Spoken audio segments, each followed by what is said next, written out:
Hey guys, tonight we begin with a subject that once decided who lived, who died, and who got dramatically drowned in the village pond: witchcraft.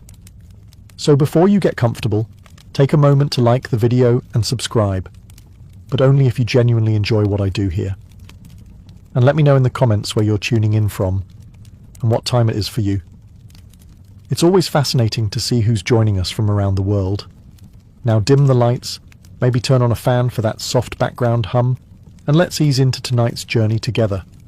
In today's world, owning a cat means you either love animals, have an allergy to commitment, or simply enjoy being judged silently while you eat snacks. But in the Middle Ages, your cat wasn't a quirky companion. It was hard evidence that you were in league with the devil, and it didn't even have to be black. Sure, black cats got the worst PR. They were considered Satan's preferred colour scheme, but any cat was suspect.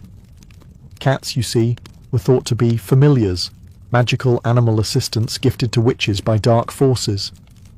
Their main purpose? Spying on you, delivering your spells, and licking the blood of your enemies off their paws. Which, in fairness, sounds like a typical Tuesday for some cats. If you were seen feeding a cat, people might think you were sustaining your demon servant. If you let it curl up in your lap, clearly you were holding a private strategy meeting with your infernal advisor. And if you spoke to your cat, which of course everyone does, your neighbours might not hear, "Who's my little fluffy baby?" but "Go forth, destroy the barley crop, and make Agnes trip over her spinning wheel." The church wasn't much help in clearing the feline's name. In 1233, Pope Gregory IX issued a decree linking cats to devil worship. This sparked waves of cat killings in some towns, an act of religious zealotry that, in one of history's greatest ironies, may have made the Black Death worse. Fewer cats meant more rats meant more fleas meant more plague. And naturally, when the plague hit, guess who got blamed? That's right, witches. It was a self-sustaining paranoia loop. Even if you didn't own a cat, just having one hang around your house could raise eyebrows. Stray cats were basically furry accusations with tails. And if your cat scratched someone, leaving them bleeding, that was seen as a demonic attack. The only defense was convincing people that Mittens wasn't possessed. He was just a jerk, which, to be fair, is hard to argue. In the Middle Ages, knowing your way around a spice rack was fine. As long as your knowledge stopped at "salt makes things salty." Anything more advanced, and you were basically on a first-name basis with Lucifer. Herbs, especially medicinal ones, were deeply suspicious. If you could brew a tea that soothed a cough, you might have studied under a healer. But if it actually worked, you had clearly made a pact with the devil. See, medieval medicine relied on two things: prayer and bloodletting. And if your method didn't involve draining half the patient's fluids while muttering Latin, people assumed you had gotten your knowledge from a less heavenly source. The problem was that many women, especially midwives and older village healers, knew how to use plants for practical remedies.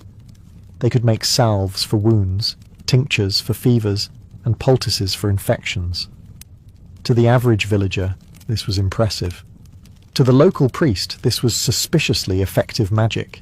It didn't help that some herbs had dual purposes. Chamomile could soothe an upset stomach, but also help someone sleep. Valerian could calm nerves, but also make people a little too calm if you used enough of it. And heaven forbid you knew about mandrake root, a plant so steeped in myth that digging it up was said to cause screaming that could kill you. Just owning some meant you probably used it to hex people in your spare time. Accusations often started small. You'd give a man a peppermint infusion for his indigestion. Later, he'd be seen feeling better, and instead of thanking you, someone would whisper, "That's not medicine. She's bewitched his insides." Next thing you know, you're on trial for sorcery, your entire garden being presented as Exhibit A. In fact, one of the more damning pieces of evidence in witch trials was the possession of an herb book, even if it was just a badly illustrated guide to which plants weren't edible. To the court, this wasn't education, it was a spell book in disguise. In the modern world, being left-handed just means you have a slightly harder time using scissors, and will always smudge your handwriting. In the Middle Ages, it meant you were probably on Satan's payroll. The very word for left in Latin, sinister, eventually gave us the English word for evil. That's how deep the bias ran. Right-handedness was associated with order, goodness, and divine favour. Left-handedness? That was chaos, deception, and black magic. Basically, if God was right-handed, the devil was a southpaw. If you wrote with your left hand, you were writing backward. A suspicious skill that looked unnatural to medieval eyes. And let's be honest, medieval handwriting already looked like a series of arcane runes, so doing it left-handed probably looked like you were channeling dark forces. It didn't help that being left-handed made you stand out. People didn't like different in the Middle Ages. They liked exactly the same as the rest of us, so we can all sleep at night knowing nobody is secretly summoning storms. If you picked up a tool, a cup or a weapon with your left hand, you might hear someone mutter, "Mark my words, that one's trouble." Church art didn't do you any favours either. In religious paintings, Christ was often shown blessing with his right hand, while devils, sinners and the damned were depicted using their left. So if you so much as stirred a pot counterclockwise with your left hand, someone in the village might start pre-writing your confession. Even combat wasn't safe territory. If you fought with your left hand, people didn't think, "Oh, they're a skilled and unpredictable warrior." They thought, only a witch would switch the sword to their bad hand and still win. Which is flattering, but also life-threatening. Parents sometimes tried to fix left-handed children by tying their left hand behind their back until they learned to use the good one.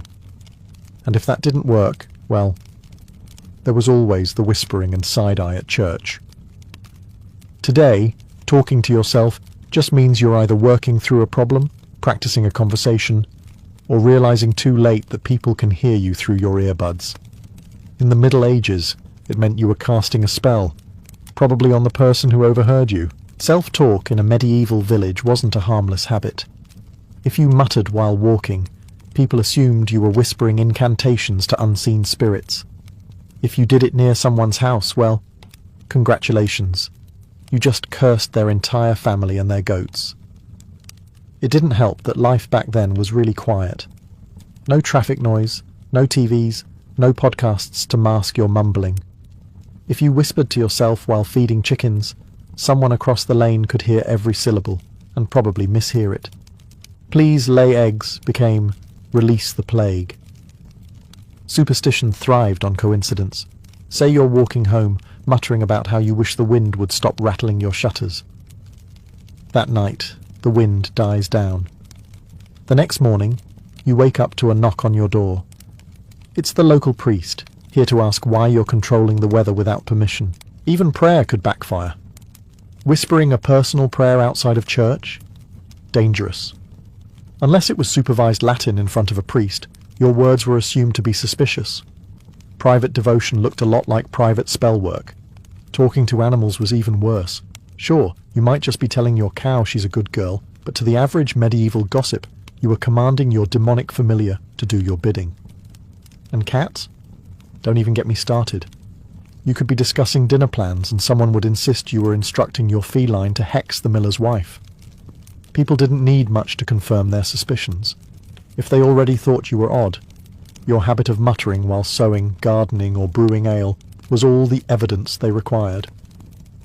In some trials, witnesses even testified to hearing strange words, which could have been anything from a made-up tune to your grocery list.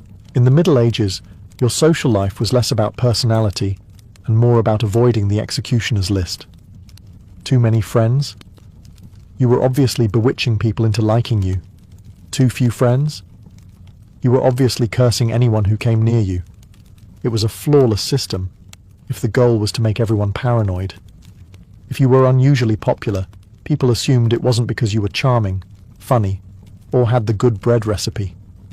No, you were enchanting people. Literally. How else could you explain half the village showing up to help you thatch your roof when they wouldn't even help their own cousins? Clearly you'd been brewing love potions and sprinkling them into the communal ale. On the other hand, if you preferred to keep to yourself, the suspicion meter cranked up just as fast. Living quietly, avoiding gossip, and tending your own business. That was practically a written confession. Solitary people made perfect scapegoats for misfortunes. When the mill broke, the sheep got sick, or the baker's wife tripped over a chicken, someone would say, "Well, you know who never comes to festivals." Festivals were especially dangerous. If you danced too well, you were tempting men with your wicked moves. If you didn't dance at all, you were silently cursing the dancers. If you left early, you were sneaking home to perform rituals under the moonlight. And if you stayed until the end, you were gathering gossip for your next hex. Even family ties couldn't save you. If your relatives were popular, people might say you were leeching off their good reputation through magic. If your relatives were disliked, well, witchcraft clearly ran in the bloodline. The worst part was, you couldn't really change how you were perceived. Trying to even things out only made you look more suspicious. Go from shy to social? You'd been converted by dark forces. Go from social to quiet? You'd made a new pact and were plotting something big. In the Middle Ages, midwifery was one of the few respected roles a woman could have. Respected, that is, right up until something went wrong. Then it instantly became witchcraft in disguise. A midwife's job was to deliver babies, and given medieval survival rates, this was about as safe and predictable as juggling lit torches while blindfolded. If the baby and mother survived, clearly you'd called on dark powers to grant them life. If the baby didn't survive, clearly you'd sacrificed it to those same dark powers. It was a win-win for the accusers. The paranoia ran deep. Birth was dangerous in the Middle Ages, and no one understood biology well enough to separate bad luck from intentional malice. Complications like breech births, infections, or postpartum bleeding were common, and since someone had to be blamed, the midwife was the easiest target. It didn't help that midwives knew about herbs and remedies to ease pain or speed labour. These were often the same herbs used in other suspicious activities, so a birthing tonic looked a lot like a witch's brew. And heaven forbid you used anything unusual, like chanting, gentle massage, or, worst of all, boiled water. Such extravagance was proof you were doing something unnatural. Midwives also saw a lot of, well, everything. They knew private details about families, including who had been pregnant, who mysteriously wasn't anymore, and which child bore a suspicious resemblance to the blacksmith instead of the husband. This kind of knowledge made people nervous. In a society where gossip travelled faster than disease, "she knows too much" could quickly turn into "she knows too much because she talks to demons." Sometimes, the accusation didn't even start with the family involved. A jealous rival, a spurned suitor, or a cranky neighbour could accuse a midwife of witchcraft simply to ruin her livelihood. All it took was one bad outcome, or one healthy baby whose parents didn't like you, and the whispers began. In the Middle Ages, meteorology wasn't a science, it was a blame game. And if a storm, frost, drought, or oddly shaped cloud happened near your home, the explanation was simple. You did it. It didn't matter that weather patterns were beyond anyone's control. If hail flattened the barley crop, someone had to be responsible. And you, with your slightly odd habits and unfortunate location, fit the bill perfectly. A lightning strike in your yard? Proof that you were summoning fire from the heavens? A late frost just before planting season? Clearly you'd whispered to the moon to ruin the harvest. Rain was particularly suspicious. Too much of it and you'd summoned floods. Too little and you'd bound the clouds. The fact that you benefited just as little from bad weather as everyone else didn't matter. Logic was optional. Some accusations were hilariously specific. In parts of Europe it was believed witches could milk storm clouds the way farmers milked cows. If a sudden downpour hit after you'd been seen in the fields, people assumed you'd been squeezing rain out of the sky for personal gain. And by personal gain, they meant evil purposes nobody could quite define. Travellers could make things worse. If they passed through and claimed, "The weather was fine until I reached this village. Congratulations, you were now the village's climate control suspect." No one questioned the traveller's honesty, because why would a stranger ever lie? Church sermons also fanned the flames. Priests sometimes preached that witches could steer storms to punish sinners or protect their own crops. So if your garden looked better than your neighbour's after a season of bad weather, you might as well start packing for your trial. Your only real defence was luck, and not living near any major weather events. But in a time before accurate forecasting, that was like trying to avoid puddles while walking blindfolded through a rainstorm. Eventually, nature would turn against you, and the villagers would follow. In the Middle Ages, your skin wasn't just skin. It was evidence. A mole, a freckle, a birthmark, or any odd bump could be interpreted as a witch's mark, proof that you'd signed a contract with the devil. Forget written agreements. Medieval demons apparently preferred to initial their deals directly on your body. These so-called witches' marks were thought to be where a witch's familiar, their animal-shaped demon sidekick, would suckle. Yes, really. If you had a mole near your arm or neck, the story went that you were feeding your demonic pet like some sort of infernal cat cafe. Birthmarks, especially unusual ones, were equally dangerous. A strawberry-shaped mark? That was the devil's brand. A dark freckle? A secret portal for evil spirits? An oddly shaped scar? Clearly the result of a midnight ritual gone wrong. And heaven help you if the mark vaguely resembled a symbol. The moment someone said, "It looks like a crescent moon," you might as well start practicing your innocent yet doomed expression. Witch hunters even had a professional method for finding these marks. During interrogations, they'd strip the accused and poke at anything suspicious with a needle.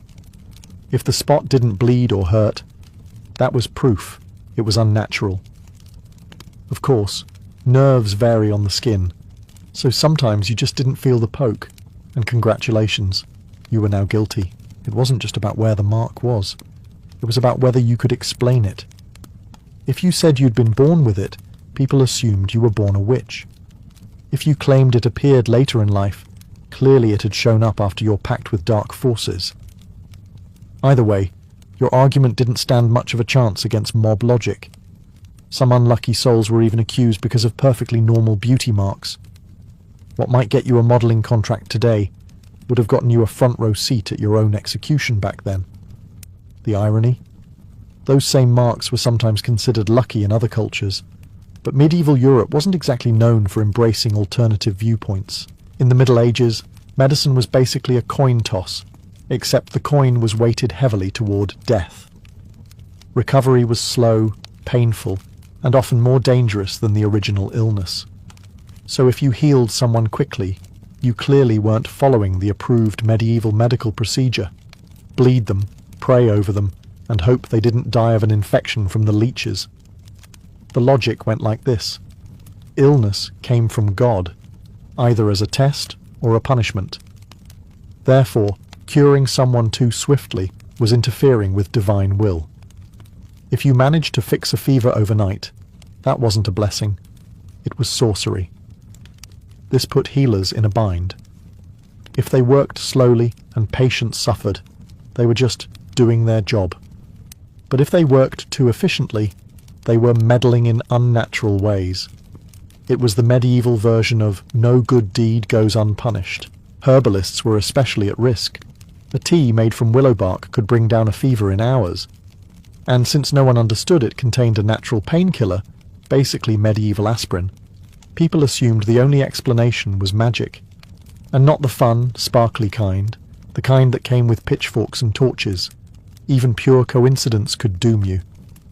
Let's say the baker's wife has been bedridden for a week, and you bring her some soup. She drinks it, feels better, and gets up the next morning. Instead of thanking you, she and half the village are now debating whether you used a resurrection spell. Congratulations, your chicken broth is now legally a curse, and heaven forbid you healed someone the local priest didn't like. If the patient was unpopular, their recovery might be seen as proof you were helping the wrong sort of people. Suddenly, you weren't just a witch. You were in league with the village troublemakers too. To make matters worse, some healers did keep their recipes secret, not because they were magical, but because they didn't want others stealing their trade. Unfortunately, secrecy was all the proof anyone needed to accuse you of occult knowledge. In the Middle Ages, life expectancy wasn't exactly generous. but that didn't mean you could get away with your husband dying too soon. If you found yourself widowed at a young age, the villagers weren't going to say, "What a tragedy." They were going to say, convenient. Marriage back then was a practical arrangement. A husband's death often meant property changing hands, debts vanishing, and, most suspicious of all, a woman suddenly having more independence than was considered safe. In a society terrified of women making their own decisions, being a young widow was practically an engraved invitation for witchcraft accusations.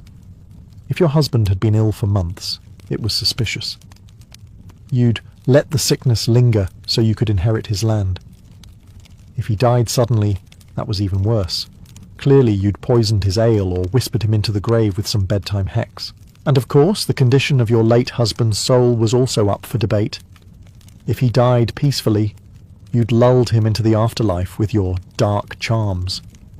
If he died screaming, well, you were obviously dragging him to hell personally. No matter the details, you were at fault. Even your behavior after the funeral could make things worse. If you grieved too little, you were cold-hearted and probably thrilled to be rid of him. If you grieved too much, you were overcompensating to hide your guilt. If you moved on quickly, you'd clearly planned the whole thing. And if you didn't remarry, you were probably living off the devil's pension. Some widows were accused simply because they had the audacity to survive their husbands. In an age when men were seen as protectors, a woman doing just fine on her own meant she must have unnatural help. Spoiler: unnatural help was code for witchcraft. Of course, widowed men didn't face this same scrutiny. If a man remarried 3 weeks after his wife's funeral, people said, well, he needs someone to cook for him. If a woman remarried quickly, she was labelled a black widow, sometimes literally. In the Middle Ages, unusual was a very low bar. Something as simple as a strange-looking spoon, a shiny rock, or a book you couldn't read could land you in front of the local magistrate, explaining why you weren't in league with the devil. The rule of thumb was simple. If people didn't recognize it, it was dangerous. And since most villagers' experience with technology stopped at the plough, that covered quite a lot. A compass? Witchcraft? A magnifying glass? Sorcery? A seashell? Even if you lived hundreds of miles from the coast? Obviously a cursed object from a mermaid you'd bribed with your soul. Jewelry was especially risky. If you wore a ring with an unfamiliar design, people assumed it was a talisman that let you summon storms or read minds. And heaven help you if it was engraved in a language no one recognized, even if it was just bad Latin from the local blacksmith who thought he was clever. Books were even worse. Since literacy rates were abysmal, the average person saw writing as a suspicious art form, like drawing symbols for demons to interpret. An herbal guide could be mistaken for a spell book, and a family recipe written down might be seen as a dangerous grimoire for summoning delicious yet evil pies. Sometimes the unusual object was just something foreign. Trade goods from other regions could be exotic and beautiful, but they also screamed, "I've been somewhere strange and picked up otherworldly knowledge." A carved figurine from a distant market might be seen as a protective charm, not for you, but for the demonic forces you were allegedly working with. Of course, there was also the problem of forgetting you even owned the thing. Many witch trials included an accused person being shocked when an inquisitor pulled something from their home and declared it evidence. An odd-shaped rock, a dried plant, or a bottle of oil. You might think, that's just something my aunt left me. But to the court, it was practically Exhibit A in the case of you versus the eternal flames of damnation. In the Middle Ages, timing wasn't just important for comedy. It was the difference between being a harmless villager and being the devil's jester. Laugh at the wrong moment, and you might as well start gathering kindling for your own execution. If you laughed during a church service, that was practically a signed confession.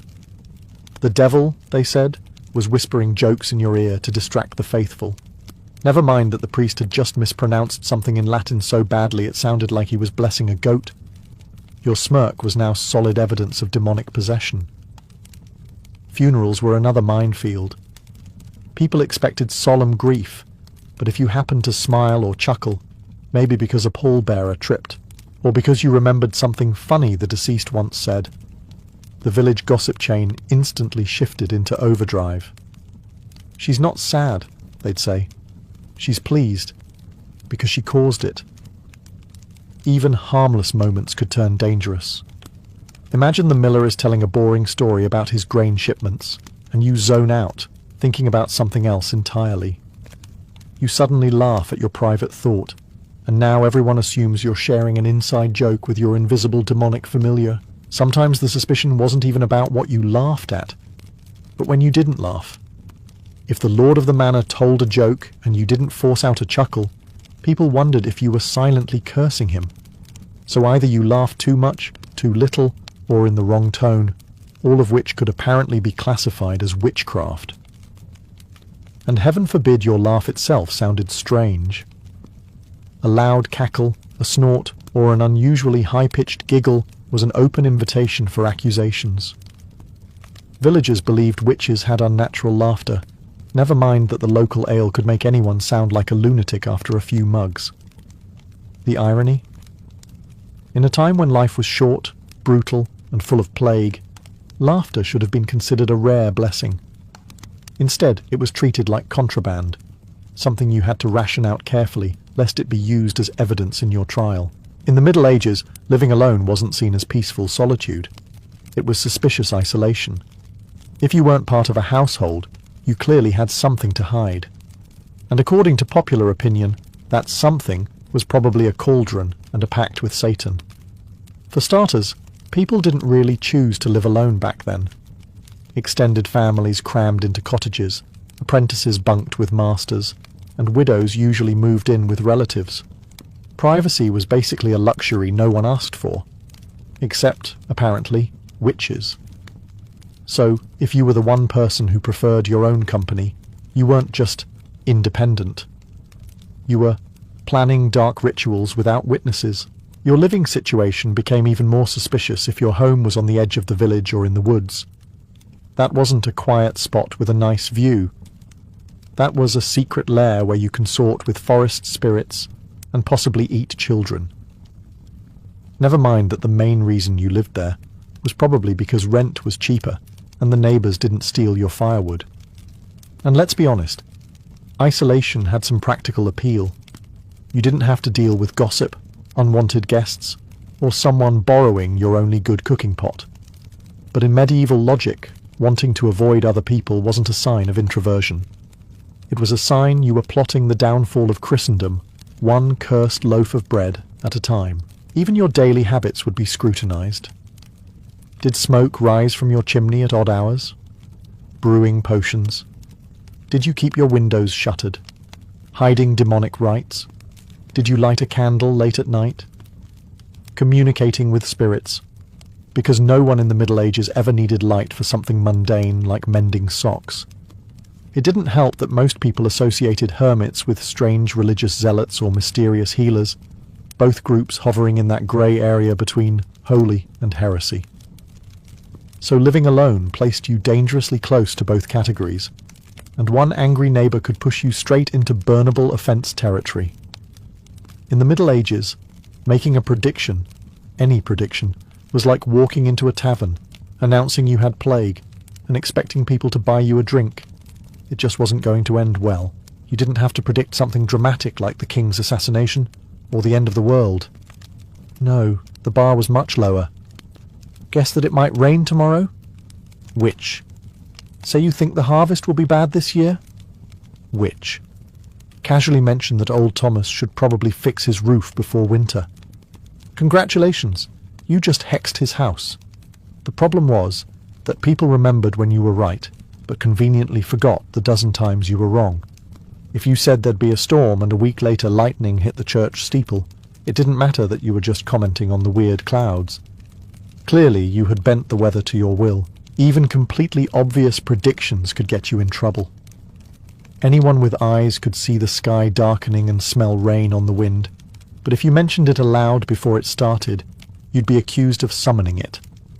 And if you happened to be carrying anything remotely suspicious at the time, say a walking stick or a basket of herbs, you might as well skip to the trial phase. Some predictions weren't even about the weather. If you guessed someone's cow might be pregnant, you were reading the signs, which was just medieval speak for consulting unholy forces. And if the cow later gave birth to a calf with any odd markings, people would swear you'd cursed it for your own dark amusement. The irony was that certain respected professions had to predict things. Shepherds, farmers, and sailors all made educated guesses about the seasons, the tides, and the winds. But if you weren't in one of those jobs and you displayed even a hint of foresight, you were a threat to the natural and church-approved order. Worst of all, predicting anything good could be just as dangerous as predicting disaster. If you said,